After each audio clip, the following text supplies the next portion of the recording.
So we struggled with this a little bit. Yeah, guys?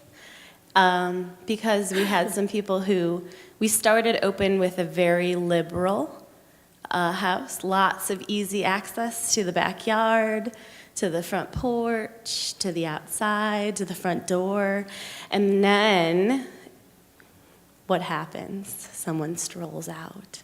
And we had to have a lot of conversations as a team about what's safe, when do we draw the line, how do we make sure that we foster independence, where do we lock, where do we alarm, why do we have to do this? And we've wrestled for the last 4 months on this. And one of the things that continues to happen is we have such a safe backyard. It's fantastic.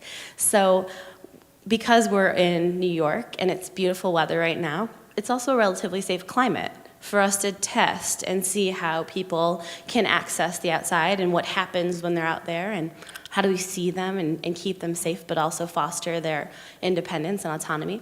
And so as we're getting a little bit more enlightened as a group and as we're kind of appreciating the strengths that the elders bring to the house, we've really pushed as a team to have very little limitation on access to any space that's a safe space, that's not going to take people out to a road or a pond, which we do have very close.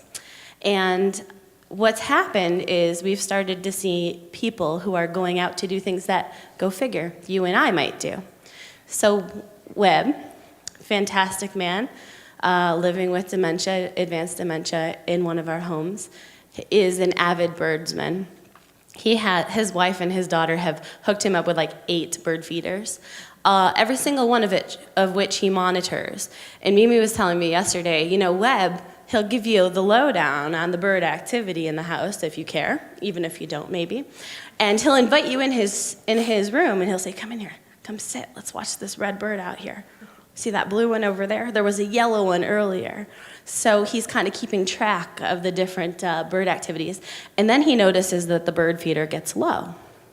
So he goes and gets the bird seed from the back porch, walks out, fills those bird feeders up. One of them he needs a little help with because it's kind of a pain. Notices that the bird seed's fallen on the ground and starting some grass. Bends over, pulls it up, walks back in, sits down to enjoy his work and the birds.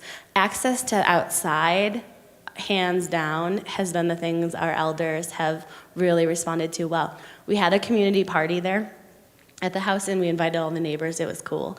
But Mimi and I, because we're kind of nerds, Mimi's back there, we're sitting and talking afterwards about the incredible backyard space and the opportunity that the greenhouse gave us. And one of the coolest things was that the people who live in the homes were able to come into the party and gathering space where there was a crowd and then go back to their rooms for a half an hour and rest and kind of get out of the hubbub and then come back into the party and space.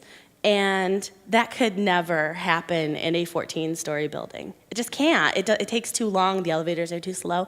And we watched probably 4 or 5 people who really took advantage of that and had a killer time at the party because of it. So.